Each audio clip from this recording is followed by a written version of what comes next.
Howdy guys, Attorney Walter Hnot. Now we're going to go right into this particular video. We are live. Here's the thing that you need to know.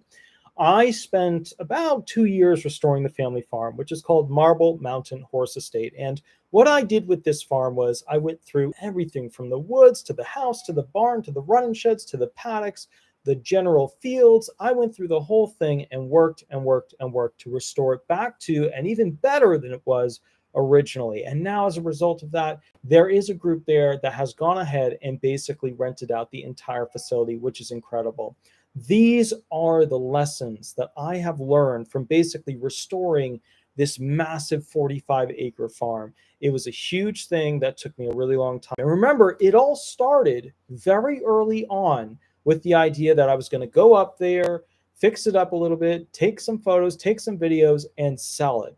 But then after I started to work on it, I thought to myself, selling this would be an incredible, a massive, a huge mistake. Let me go through the lessons real quick that I learned. Howdy, Deb Carter. Howdy, Sassy D. Howdy, Ann Hedgehog. Howdy, howdy. Very good. And guys, please remember to like, subscribe, and leave 5-star reviews. Let's get right into it. Number one, if you own things that people need, whether it's a house or a barn or whatever, in order for them to live their lives the way they want, then it takes very little, once set up, to keep that thing, that house, that barn, being rentable. Okay, achieving ownership is hard. It's ridiculously hard, but upkeeping ownership is totally and completely worth it. Number two, jobs, the hourly ones, right? Hourly wages were created by people who own things. And if people who own things worked hourly jobs, then they wouldn't own things. That's the truth. Because think about it. I've worked a lot of jobs. I've been a barista for Starbucks. I've been a computer tech. I've been a music technology tech. I've been a library person that just kind of sat there and oversaw the library. I've done all of these different things, all these different jobs. I was a music store, basically a stock boy. I've had a ton of jobs. I was a laborer on a farm. I've done a ton of jobs. And I can tell you de facto that people who essentially own things create hourly jobs to some degree restrict other people's ability to own things, but also to pay them just enough to keep them going. That's how it works. And with the new economy we're facing, hourly jobs, well, you see it, the tech market is firing person after person after person after person. I mean, you're seeing mega tech companies being like, well, we got to get rid of 15% of our workforce. You're talking about millions and millions of income to be paid to people just being taken off the table. So we're facing this terrible economic situation, which is making these hourly jobs more common than not. Number three, freedom smells like farm animals, tall grass, and dew on plants. Okay? It doesn't smell like guns or cupcakes. We added guns and cupcakes to celebrate freedom and protect the land and the farm animals, right? And the people that are on them, the family, right? But they in and of themselves, the guns and the cupcakes, are not freedom, okay? Number four, humans were meant to take care of others. We are a herd animal. We are a group unit. That's why helping others feels so incredibly good to us. We were genetically created to want others to need us, and for us to need them as well. And think about it. How many animals out there on Earth are essentially not a family or herd, existence, right? Now, you obviously go back to the very, very early, creations that are in the sea. These are things that can go off and just make more of themselves, right? Because they can make more of themselves just from themselves. You look at sea stars, right? They can lose a leg and the leg grows another one. It's incredible stuff. But the bottom line is, for land creatures, more along our lineage, we are a herd animal, okay? 5, if any of us were truly happy with America, we wouldn't need to beg for money. We wouldn't need food stamps, okay? Taxes, food stamps, a FICA tax, a president, student loans are all the result of a society that feeds off its people. You have to think about that. What is the government? Is it something that we depend on to protect us? Yes. But is it a leech? Absolutely. Okay. Number 6, imagine if people didn't need food stamps or disability benefits or the dream of one day retiring. Okay. It's amazing that education costs our youth all of these problems. And we need the youth to get jobs to pay for the elderly retirement, right? Those benefits for when you finally reach that magic age. We enslave the youth to student loans and then shame them. We tell them how they better pay for their life choices, that they better work harder and keep paying because prior generations paid theirs, which when student loans were 10 to 30% of the cost of nowadays, it made sense. But all the people saying, pay your own damn loans, have never had a true loan shark backed by the federal government. That's the scary thing. It is truly a loan shark backed by the federal government. To think that education should be a punishment financially is terrible. Someone got a whole bunch of people riled up who are insecure about their money and insecure about their partners and insecure about their jobs and their sex lives and their car problems and said, those educated people should be rich, right? And they should have lots and lots of money, right? Then they need to pay for all those student loans. Make them poor, make them smell the dirt by our feet, make them not fly as high as they could. That was the push. That was the idea. Well, they said, tie those people's student loans down so that we can judge them, so that we can look at them at eye level. Tie them down so that we can see the doctors and the lawyers waste their lives by throwing the money after debt owed and debt compiled and debt growing. It's the ego of this smaller mentality. It's men and women, okay, who say these things. It's that blue-collar-esque bottom line that they had to work for it and therefore you have to work for it. I think one of the interesting things is if you were to take the classic blue-collar identity and say, okay, we're now going to raise the cost of your tools by 30%. Would you be able to still do what you're doing? And of course they would say, well, barely. I'd barely be able to live. I'd barely be able to make a profit. I would never be able to buy a house. I'd never be able to do this or that. It's the same thing.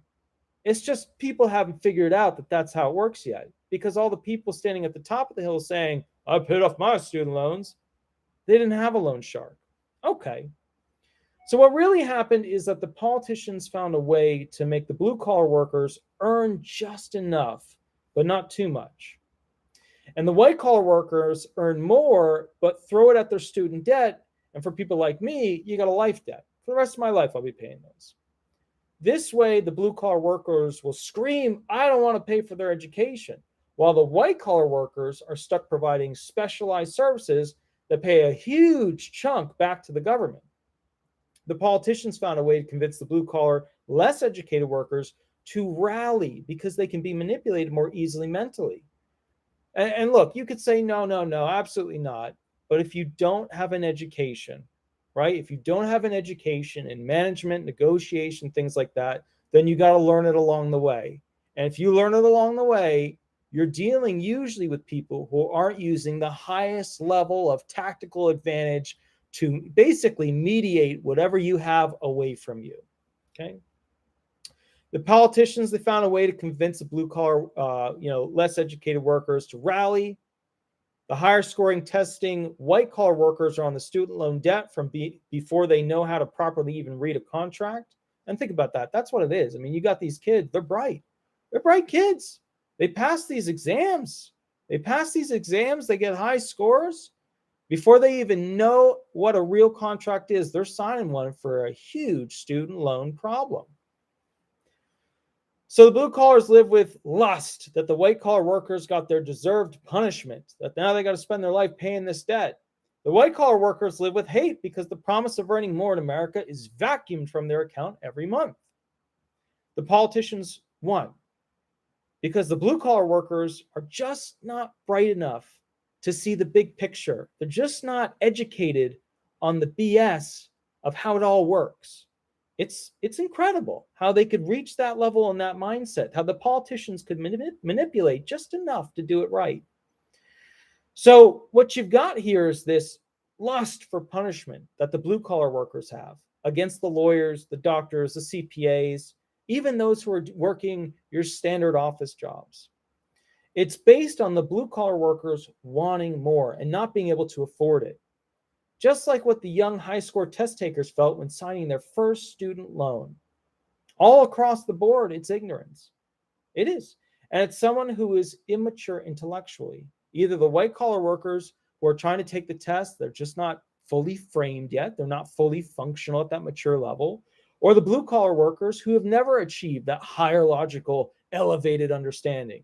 And people will always argue that somebody is as educated and as mentally capable and as yada, yada, yada, right?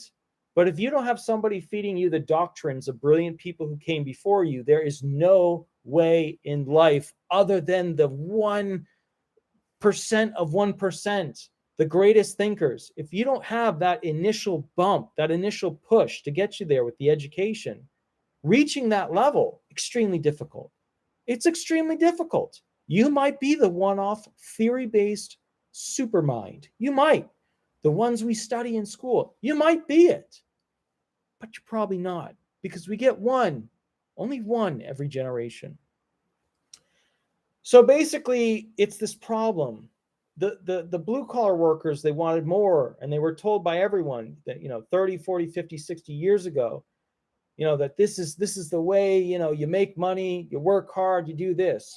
But let's call it like it is. These blue-collar workers that are working, and I'm not talking the company owners. Those are white-collar workers, electricians that own the company, plumbers that own the company. That's not blue-collar. Let's make that clear up front, because a lot of people get confused about that. You own the company, you're white-collar. You don't own the company, you're blue-collar. Those blue-collar gents and women, they're getting the hourly wage. Okay, let's talk about this real quick. It's the same stuff over and over. Politicians selling hope like crack to a new generation of eager bodies and brains. The brains not capable of beating the tests take relief in not having student loans and a good paycheck. It's a good paycheck, not a great paycheck. The brains capable of beating the tests sign up early and have no idea the consequences of what their future looks like as a result of their student loans. There are 5 basic principles that are true. An educated nation innovates current and future industries. Obvious, simple, it's true. Okay? High productivity and innovative industries compete better against foreign countries' industries for superiority of that particular industry. It's simple. We've got great industries here. They'll compete with the ones in other nations. That's simple. We got that.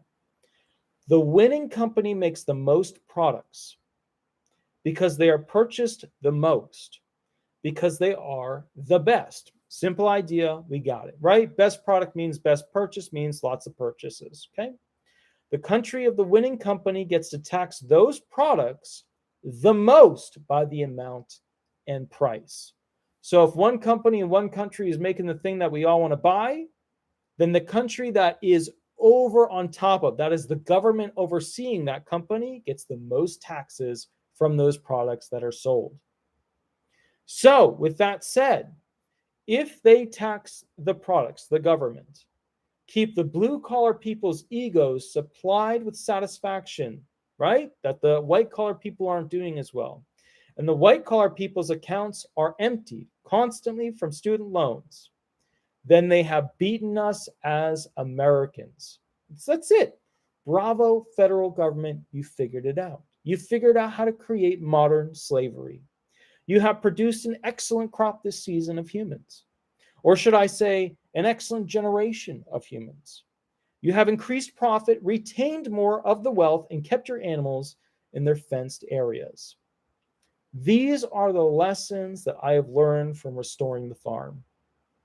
Imagine what it will be like when people won't get a full retirement check and houses will only be able to be rented for a weekend before going back to your sleeping tube. Literally, a tube that you rent to sleep in. Beaches will be reserved for special life occasions, and transportation will be restricted based on need. Blue-collar people, you will never be able to buy back the farms you grew up on. Let that be something that rings in your head. You will never be able to buy back the farms you grew up on. I recognize that. It scared the hell out of me. And neither will the white-collar student loan people either. Tell me again how the student loans aren't your problem. When they come and arrest you, who's going to argue on your behalf before the judge? I had a lot of people make a statement on those prior videos about, oh, the trick is just never get arrested. Well, if you live in the world where you think that you'll never get arrested, let me assure you, let me be the first person to tell you, the little old towns with the everybody loves that cop scenarios, they don't exist anymore. You don't know all the cops or the sheriffs. They're not your buddy. They're there to do a job. The job is supposed to be neutral. But yet, if you look online and TV, you see sheriffs and police officers getting arrested all the time for violating the codes. And I don't just mean the big news, this person or that person or the knee on the neck. I mean the day-to-day operations. They just had a new sheriff in Florida that's going to prison. They got another sheriff, one of the top ones, who now basically has to go ahead and pull back from being the head sheriff of that particular area. When they come and arrest you, okay, who is going to argue on your behalf when nobody wants to be an attorney? So if you think that the cops are only arresting criminals, then you are living in a movie whose main character is delusional. I've had two sheriffs, 3 years apart, it was about 3 years apart, pull a gun on me when I wasn't armed. When I wasn't armed. No gun was on me. Okay? So that explains to you how ridiculous it was. Did nothing wrong. They just pulled the firearm on me. I was working with claimants, helping them get their disability benefits at a homeless event. And that's what they did. So if you think you're special and that they're going to protect you specifically because you're special, you're just that special, get a grip. Get a grip. Okay? Now, with that said, the 80-year-old doctor, okay, the attorneys that'll represent you to fix you from a criminal situation, the doctors that will, be in the hospital waiting for you when you come in from an emergency situation because you were in a car accident, those people are going to start to become less and less and less available. You see, blue-collar people make enough to believe they have enough, but you can't buy back the farm your great-grandparents bought. And here's my final thought on this. At the end of the day, after restoring this farm, at the end of the day, after putting all that money and that work into it, I've realized one very important thing. Americans are not doing better each year. It's easy to say the retired and the disabled are doing poorly. Mathematically, we can easily calculate that. We know the cost of living adjustment is becoming less and less, and people are starving. That we've got. But the people who are working, who are making less and less than they should be, when the student loans are more and more than they should be.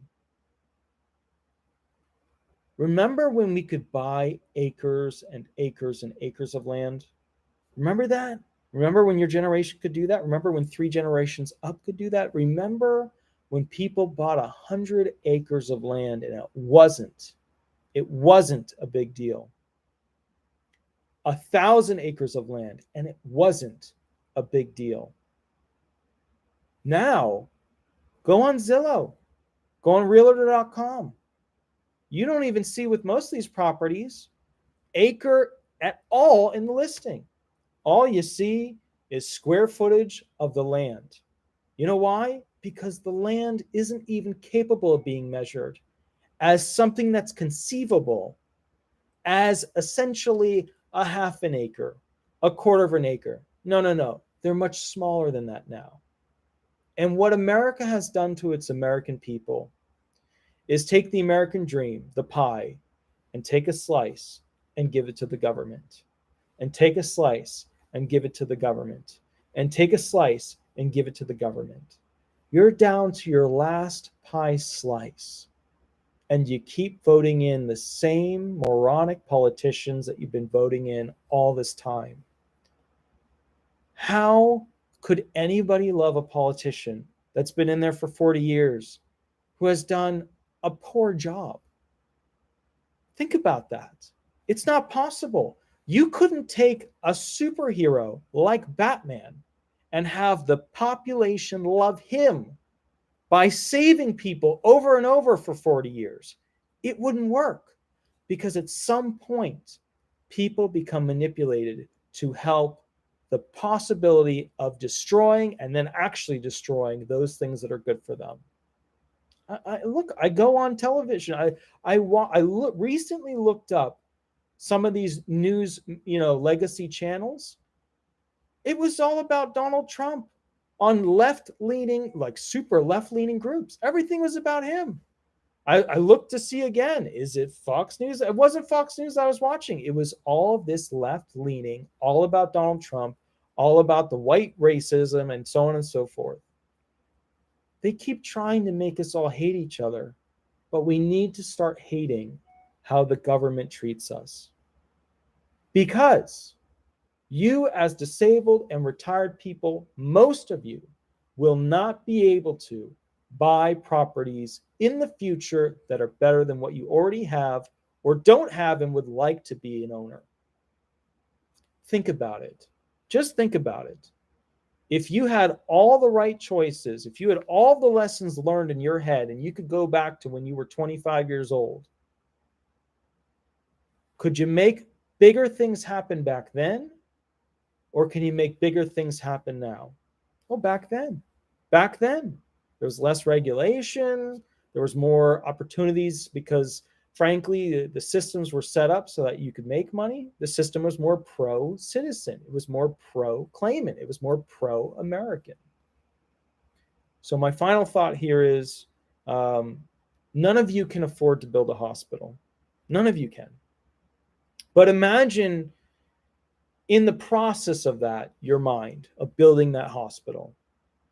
Imagine at first the heavy machine laborers and how important they are, and the construction crews, and then the specialized electricians and plumbers, and then the specialty medical machines, and then the specialty doctors that go and work at that hospital. At each step of the hospital's creation, one group is important, okay? And what happens is, ultimately, it leads to the final group being highly educated and the nurses and doctors working with people to fix their ailments.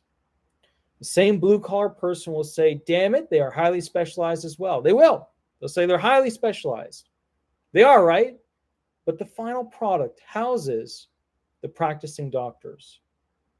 Now, that's how it's working. That's how it's always worked. How many of the heavy machine laborers could figure out how the computer chips work in a front loader system?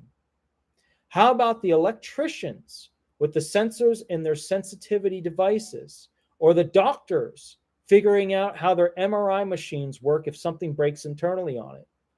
Look, I'm sure you think you are smart, but you aren't inventing the new technologies that are literally coming from the geniuses, and you literally pushing buttons as a part of a system that was created for people who can't do these bigger things, like inventing the system, including where the buttons go that you can push, right?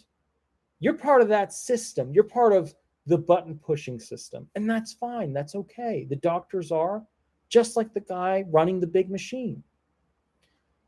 A little bit of an ego check is sometimes a good idea. If you were so smart about it, you wouldn't be working that job that you were. Even if you are part of the new cool woke group that self-satisfies with saying the phrase, I'm happy, and that's all that matters.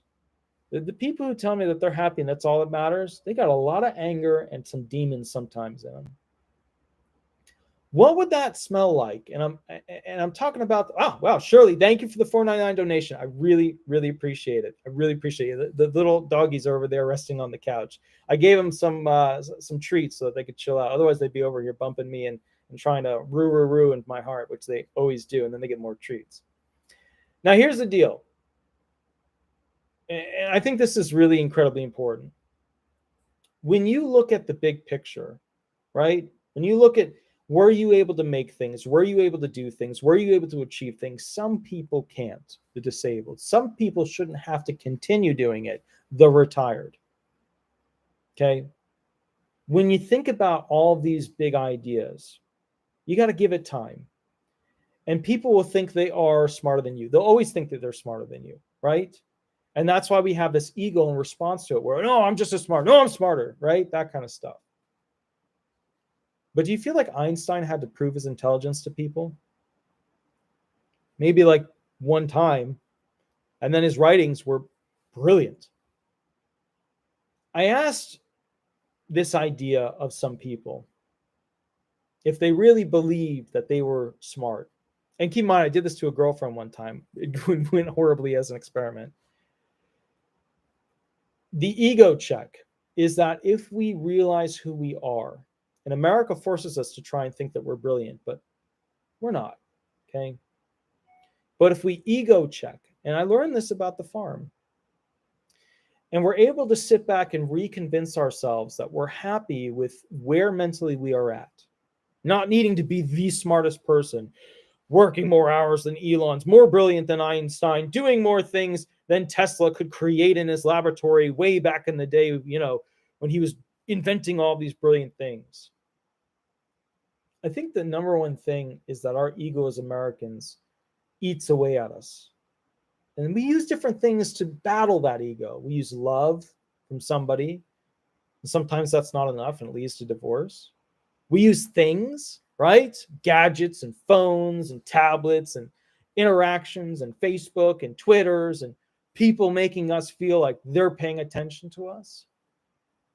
But I don't feel like most Americans are actually comfortable with what they are, right? With men and women, the best manipulation I've ever seen, right, has to do with women and, having, augmentation of their bodies and fitting a certain dress and not being, not eating too much and being pretty and all this. I mean, you see the stuff that, they put on their face, right? The concealers and holy cow.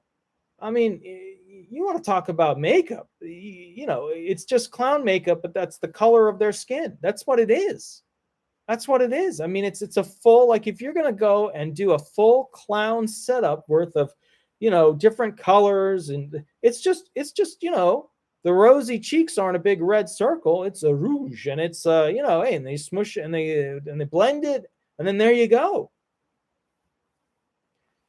So I think what the big problem is that Americans are not inherently happy because they're not inherently accepting of who they are. And in not accepting who they are, we're in this weird, like always trying to be bigger and better than we actually are. And that's sometimes okay. That's sometimes good because it pushes us to create new and future things. But we wouldn't spend our money on a bunch of BS, unless we needed to be made whole again. We wouldn't spend our money on Netflix or Disney Plus. We wouldn't spend our money on some new drink or some new whatever, or some new clothing or some new shirt or this or whatever, or some new pants, some new dress, some new car. We wouldn't spend our money on that.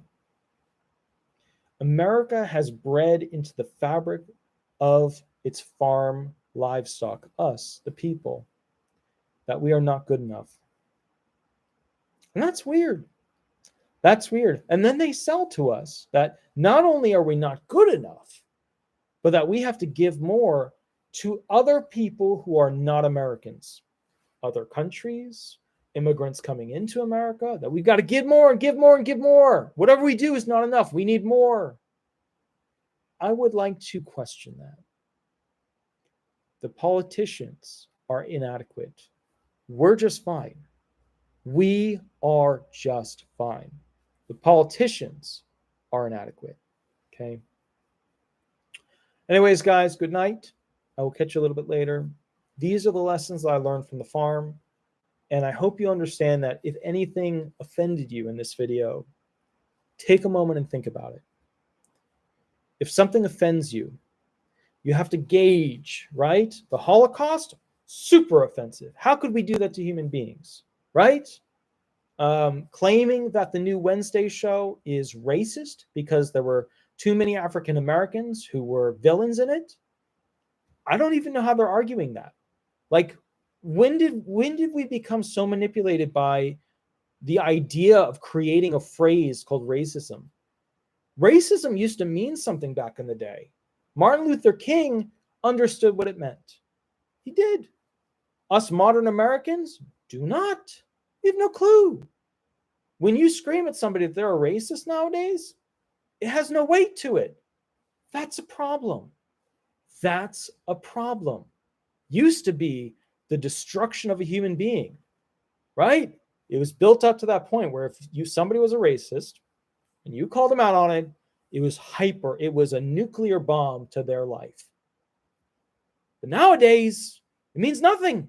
The word means nothing. And it's always the same thing, right? At the very top of the echelon, they're either picking on black people or Jewish people. It's either black people or Jewish people. Those are the two groups that constantly get picked on. I'm part of the Jewish people group. My mom's Jewish. I grew up being Jewish. I believe in Christianity, extension of the religion in through Christ, but I'm still by blood Jewish. And I can tell you this, people have always been saying shit about my people. And you know what? I got over it because screw them. They're worried about people that they don't even know. They're worried about cultures that they haven't even studied. You know, and here's the interesting thing. I got into a thing, and this is the last thing, and I'm going to pop off. I got into a thing. This one Christian person said to me, well, that person's not Christian. I said, I just had a conversation with him about, how he celebrates the original Bible-related activities. Like, to me, that's a Christian. Follows the Bible based on his needs. And the person said, no, he doesn't believe in this. I said, well, nobody believes in every aspect of the Bible. Nobody does. Like, Catholics don't. None of the Orthodox this or that follow it exactly. There's no way you could. In a modern world, you physically, practically, and logistically could not do it. It's weird how we have this disconnect with how we expect people to fit into the thing, right? The box. You're either this or you're not. Be individual. Be cool. Make things that make you happy. If you want to go out there and make something stupid, I support you. If you want to make a widget that has no purpose at all, we call them tchotchkes. Women buy them all the time. They go on the shelves and they sit there and they look pretty. They have no real purpose or function other than to sit there and collect dust. They're called tchotchkes. I support it completely. If you want to do that, go for it. I support it 100%. Guys, I will catch you a little bit later. You have a wonderful night, and thank you so much. All right. Bye-bye, guys. Bye-bye.